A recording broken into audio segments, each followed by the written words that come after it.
너는 나중에 사역할 때 하나님의 사랑을 전할래? 아니면 인간의 사랑을 전할래? 네, 반갑습니다. 엠마 용서 차성진 목사입니다. 자, 오늘 할 얘기는요. 사실은 신학생들 혹은 목회자 후보생들에게 좀 굉장히 하고 싶은 말이에요. 또 실제로 제가 어떤 후배를 만나든 똑같이 하는 얘기라서 그 얘기를 한번 나눠보려고 해요. 자, 이런 신학생들 혹은 목회자 후보생한테 아까 인트로 때 물었던 것처럼 너는 나중에 하나님의 사랑을 전할래? 아니면 인간의 사랑을 전할래? 라고 물어봤을 때 뭐라고 대답할까요?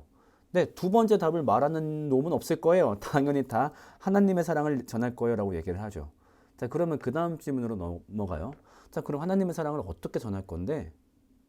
그러면 이제 어떻게 얘기를 하냐면은 이제 그런 것들 얘기해요. 뭐 정말 잘 사랑해주고, 밥도 잘 사주고, 챙겨주고, 자주 연락도 해주고, 그다음에 뭐 상담도 해주고, 진심으로 위로, 공감도 해주고, 막 이런 것들 얘기해요. 자, 근데 야, 이런 것들은 사람의 결국 인간의 사랑 아니야? 이건 인간의 사랑이잖아. 네가 해주는 사랑. 그리고 이런 것들은 교회가 아니라 그 어디에서도 할 수 있는 사랑이고. 이건 인간의 사랑인 거지. 이건 말고 하나님의 사랑을 전달하는 건 어떤 거야? 라고 했을 때 아무런 말을 못하는 신학생들을 많이 봤어요. 왜냐하면 본인들도 이런 사랑을 교회에서 경험했었거든요. 그리고 이게 사역인 줄 알고 있는 친구들이 상당히 많거든요. 자, 사역할 때 이런 것들이 필요 없다는 얘기가 전혀 아니에요. 굉장히 중요한 요소 중에 하나죠. 교회 왔을 때 일단 그 교회 안에 사람들끼리 사랑이 넘쳐야 되겠죠. 자, 그런데 이 인간의 사랑의 가장 단점은 뭘까요? 첫 번째로 지속성을 보장할 수 없죠. 그러니까 예를 들면 어떤 계속 사랑으로 돌봐주던 그 친구가 물리적인 거리로 뭐 내가 이사를 가든 아니면 그 친구가 어디 가게 되든 뭐 대학교를 진학하든 군대 가게 되든 더 이상 그 사랑을 공급하지 못할 상황이 되면 이 사랑을 끊겨버리고 맙니다. 그 다음에 개개인의 성품에 의존하죠. 그러니까 내가 누군가한테 사랑을 준다라고 했을 때 내가 갖고 있는 성품에 많이 의존할 수밖에 없어요. 그러니까 저도 예를 들면 어떤 사람을 상대하다가 너무 제가 신체적으로 정신적으로 지치거나 그러면 사랑을 더 주기 어려운 때도 올 수 있겠죠. 아니면 또 제가 어떤 유형의 사람은 정말 상대하기 싫고 힘든 사람이 있을 거고 그런 마음들이 사랑을 주는 과정에서 티가 날 수도 있겠죠. 그리고 무엇보다 내가 변함없이 꾸준히 사랑을 줄 수 있다. 그거를 장담할 수 있는 사람은 몇 명 안 되는 것 같아요. 그러니까 굉장히 위태한 사랑이란 말이에요. 그리고 또 하나 단점, 이 인간의 사랑은 그냥 개인의 팬들만 형성하게 되죠. 그러니까 어떤 교회 나와서 목사님이 이런 인간적인 사랑을 계속 줘. 자, 그러면 그거를 받는 사람은 뭐라 생각하냐면은 우리 목사님 짱이야. 그 생각 이상 것을 못 하게 돼요. 그냥 그게 전문주라는 거죠. 그래서 우리 목사님 좋아. 그래서 우리 목사님 딴 데 이사 가면 어떡하지? 나 쫓아갈 거야. 이런 식의 그 목회자 개인, 사역자 개인의 팬들만 형성하는데 그칠 수밖에 없다는 거예요. 그리고 또 하나, 이 인간의 사랑을 지속적으로 받는다고 해서 하나님이 어떤 분인지 알게 되는 건 아니죠. 그러니까 막연하게 하나님도 뭔가 저렇게 사랑을 주시는 분이 아닐까까지는 형성될 수 있겠지만 그래서 그분이 누구고 나한테 어떤 일을 하셨고 이걸 절대 알 수가 없어요. 그리고 무엇보다 가장 큰 문제 아까 잠깐 얘기했지만 이건 대체 자원이 너무 많아요. 그러니까 이런 역할들은 가정에서도 해줄 수 있고 뭐 학교 동아리, 친구, 회사 해줄 수 있는 것들은 굉장히 많아요. 자, 근데 이러한 인간의 사랑이 교회 사역의 본질이다. 우리가 주어야 될 사랑이다라고 얘기를 한다면 딱히 교회일 필요도 없겠고 지금 봤던 것처럼 굉장히 위태하고 또 오히려 왜곡된 결과를 낳기도 하죠. 그러면 우리는 인간의 사랑이 아니라 하나님의 사랑을 주어야 돼요. 그러면 하나님의 사랑을 어떻게 전할 수 있느냐? 딱 하나예요. 복음을 가르치는 거예요. 우리가 사역 현장에서 줄 수 있는 가장 좋은 건 이 하나님이 너희한테 어떤 사랑을 주셨는지 그 하나님의 사랑을 소개하는 거고 이것이 바로 복음을 가르치는 일이에요. 근데 이거를 등한시하는 사역자가 너무너무 많아요. 그냥 아까 얘기했던 인간의 사랑이 사역의 본질이라 생각을 하는 거죠. 내가 사랑해주고, 내가 카톡해주고, 내가 품어주고. 근데 그게 얼마나 가겠냐고요. 저는 제가 즐겨 쓰는 표현이 있는데, 저는 사역자는 공인중개사라고 생각을 해요. 그 공인중개사 역할이 뭐예요? 그 집을 사러 온 사람한테 공인중개사가 직접 집을 파나요? 그게 아니죠. 나는 집이 없기 때문에 집을 갖고 있는 사람을 소개해서 이 사람과 이 사람을 연결시켜주죠. 마찬가지예요. 세상에서 지치고 고통받은 사람들이 찾아왔어요. 나를 소개해줘요? 내가 갖고 있는 사랑을 소개해줘요? 아니죠. 내가 갖고 있는 사랑보다 더 위대하신 그분을 소개해주고 이분과 사람들을 중개해주는 거. 즉 이분을 소개해주는 게 우리 역할인데 하나님이 어떤 사랑을 주셨는지 그것을 아이들한테 가르쳐야 돼요. 여기에 사역자는 집중을 해야 돼요. 자, 그러면 복음을 잘 가르치려면 어떻게 해야 되는가? 딱 하나요. 일단 본인이 복음을 열심히 공부해야 돼요. 이게 신학생과 사역자의 첫 번째예요. 그러니까 뭐 목회자 혹은 사역자의 첫 번째 소양이 무엇인가라고 했을 때 사랑이라고 많이 얘기해요. 나는 그 말 동의해요. 근데 어떤 사랑? 인간의 사랑이 아니라 하나님의 사랑. 그럼 그 하나님의 사랑을 가르치려면 어떻게 해야 된다고? 복음을 공부해야 된다고요. 근데 이게 너무 등한시되는 걸 많이 봐요. 그냥 공부하기보다 탁상 공론하기보다 아이들을 한 번 더 안아주고 뭐 해주고 아우 그게 아니에요. 대부분의 교회를 다니는 학생들 뭐 어른들도 마찬가지지만 대부분의 교회에서는 하나님이 우리에게 어떤 사랑을 하셨는지 구체적으로 아니면 쉽게 가르쳐 주는 것을 많이 못 경험을 했어요. 이분들에게 필요한 건 누구나 줄 수 있는 인간의 사랑보다는 물론 이것도 좋겠지만 하나님의 사랑을 소개해 주는 작업이 제일 중요하다는 거죠. 그리고 이걸 하려면은 공부를 해야 돼요. 공부 안 하고 이 얘기 가르칠 수 있겠어요?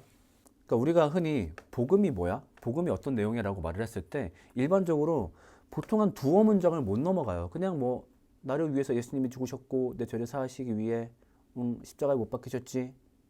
이렇게 끝났는데 그래요. 이게 복음의 좋은 요약은 맞아요. 그렇지만 그게 복음의 완성은 아니죠.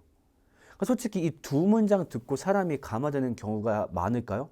물론 없진 않겠지만 많은 사람들의 감화하기엔 무리가 있어요. 왜냐면은 이 두 문장만 들었을 때 떠오르는 질문거리가 되게 많이 있거든요. 내 죄를 위해 죽어? 일단 내가 죄인이야? 왜 내가 죄가 있어? 그리고 내가 죄가 있는 거랑 남이 죽는 거랑 무슨 상관이야? 수없이 떠오르는 질문들이 있을 수밖에 없고 이걸 설명하기 위해서 성경이 66권이 만들어진 거죠. 왜? 한두 마디는 이 복음을 전할 수가 없으니까. 그래서 사역자들은 이 66권의 책을 복음의 맥락으로 풀어낼 줄 알아야 돼요. 그걸 하려면은 뭐예요? 방법 이거밖에 없죠. 공부해야죠. 그리고 워낙 이 66권의 책이 어렵다 보니까 이 66권을 쉽게 볼 수 있게 어떻게 하면 조금 더 요약할 수 있을까? 아니면은 어떻게 하면 사람들에게 잘 가르칠 수 있을까? 라는 고민 끝에 나온 문서들이 있어요. 예를 들면 뭐 기독교 강요라든가 우리가 알고 있는 수많은 요리문답이라든가 이거는 우리보다 더 잘난 천재들이 이 성경의 내용을 요약하기 위해서 노력한 흔적이에요. 자, 근데 이런 책들을 공부하지 않는다? 사람들에게 하나님의 사랑을 전하겠다라고 하는 사역자가 이 책들을 공부하지 않는다? 그렇다는 얘기는 이 천재들보다 자기가 이걸 더 잘 가르칠 수 있다라는 얘기겠네요. 근데 사실 그런 경우가 몇이나 되겠어요. 그러니까 신학생들 중에서 이 공부 외에 다른 거를 붙잡는 친구들이 되게 많아요. 예를 들면 일단 그 사역하는 거. 가서 뭐 교회 가서 중고등부, 유아부, 뭐 초등부 가르치는 거. 참 내가 물어볼게. 니네 가서 뭐 가르치려고? 거기 가서 뭐 가르치려고? 물론 그건 잘할 수 있겠지. 뭐 아까 했던 거. 그 인간의 사랑을 주는 건 잘할 수 있겠지. 왜냐면 우리들도 그걸 받고 자랐으니까. 애들하고 어떻게 해야 재밌고 또 뭐 저기 축구 같이 하고 라면 끓여 먹고 기타 알려주고 그냥 그렇게 어떤 사람의 조직을 만드는 건 너무너무 잘 할 거예요. 그러니까 굳이 신학교에서 배우지 않더라도 여태까지 그 경험했던 짬이 있으니까 어느 교회 가더라도 그 역할을 잘 할 거란 말이야. 근데 이렇게 조직을 만드는 게 아니라 정말로 이 친구들을 회심시켜서 그리스도의 자녀로 만들 수 있겠냐고 공부를 안 한 상태에서 정말 공부를 안 하고 복음을 설명할 수 있겠어요? 그리고 복음 앞에서 아이들이 마땅히 할 만한 질문에 대해서 대처할 수 있겠어요? 이런 능력도 없는 상태에서 공부도 안 하고 노상 사역해. 그리고 또 많이 하는 거 뭐야? 캠프 사역. 방학 때마다 캠프 해야 돼요. 뭐 공부보다 그게 더 중요하겠죠. 가서 막 봉사하고 뭐 스텝 일하고 어쩌고 한단 말이에요. 이거 솔직히 캠프 사역 이거 재밌어요. 우리 팩트 인정해 보자고. 공부하는 것보다 이게 훨씬 재밌잖아. 그치? 나랑 친한 어린 애들하고 같이 놀고 서로 기도하고 막 밤새 게임하고 야야야 몸은 힘들지 나도 알아 막 밤새 뭐 할 때도 있고 근데 그 정도 몸 힘든 거는 내가 해외 여행 가도 힘들어 왜냐면 즐거우려고 밤새거든 마찬가지로 캠프 생활하는 거 재밌거든 같이 뭐 악기 연습하고 합주하고 또 솔직히 무대 위에서 연주하면 내 뭐 자존감도 올라가고 그러니까 이런 것 때문에 공부를 등한시한다? 솔직히 얘기해 보자고요 공부하기 싫으니까 그거 하는 거잖아 그냥 게으르게 살기는 양심 찔리니까 뭐라도 하는데 공부는 하기 싫으니까 이러면 안 된다는 거예요 진짜 이러면 사역자의 첫 번째는 공부예요 왜? 하나님의 사랑을 가르쳐야 되니까 내가 어떻게 복음을 잘 전달할 수 있을지 내가 배우는 이 책의 내용을 어떻게 사람들이 하나님을 믿을 수 있도록 하는데 설득하는 데 쓸 수 있을지 이게 바로 사역자의 첫 번째 소양이에요 그래서 공부하고 그러니까 하나님의 사랑으로 교회를 세워야 되는데 자꾸 불량 대체제로 교회를 세우니까 문제가 되죠 어떤 걸로? 그냥 교제로 사람 만나는 재미로 뭐 악기 가르치는 그런 문화로 꼬드긴다든가 아니면 그냥 어떤 조직의 그런 끈끈함 아니면 일하는 재미. 그러니까 교회가 와르르 무너지지. 왜 개개인에게 신앙의 원동력을 준 적이 없는데 이걸 주려면은 제발 제발 제발 공부하라는 거예요. 공부할 때 뭐 공부하냐? 당연히 성경을 올바로 읽는 법을 공부해야 되겠고요. 이거 뭐 여러 가지가 있을 거예요. 아까 얘기했던 성경 강론을 열심히 보든 총론을 열심히 보든 아니면 뭐 기독교 강요 같은 어떤 요약된 책을 열심히 보든 그 다음에 동시에 전달력도 연습해야 되겠죠. 간혹가다 공부 열심히 한 친구들 중에서 설교만 시키면 무슨 말인지 못 알아듣겠는 애들 너무너무 많아요. 툭하면 지 공부했다고 원어 쓰고 뭐 9세기의 신학자 누구는 뭐 교부 신약의 창시자 누구는 제발 좀 이런 말 좀 쓰지 말고 그런 공부가 필요 없다는 얘기가 아니라 그 공부를 그대로 전달하는 건 이거는 바보예요. 그 자기가 공부한 내용을 사람들이 듣기 쉽게 전달해 줘야 되는 거지. 제발 이 두 가지 키워주세요. 이 두 가지 키우지 않으면 아까 얘기했던 대로 대체적으로 교회를 세우려고 그래요. 왜? 자기가 복음을 못 전하니까 자꾸 다른 것 갖다 쓰는 거지. 친한 CCM 가수 부르고 음악 가르치고 뭐 하고. 그러니까 이것들이 보조수단으로 활용되면 너무 좋은데 이것만 가지고 교회를 만들다 보니까 하나님의 자녀가 탄생하지 않고 그냥 목사 개인의 팬들 아니면 친목단체만 형성이 되는 거겠죠. 우리는 그런 실수를 반복하지 말자고요. 뭐 공부하면 나중에 사역 자리 많이 생긴다, 큰 교회 운영할 수 있다, 그렇게 절대 확답을 못해요. 왜? 공부 안 하고서도 그렇게 하는 사람들이 너무 많다 보니까. 다만 공부하지 않고 사역하면은 하나님 앞에 부끄러운 사역자가 될 거라는 것은 내가 확실하게 장담할 수 있을 것 같습니다. 우리는 다음 영상 때 뵐게요. 안녕.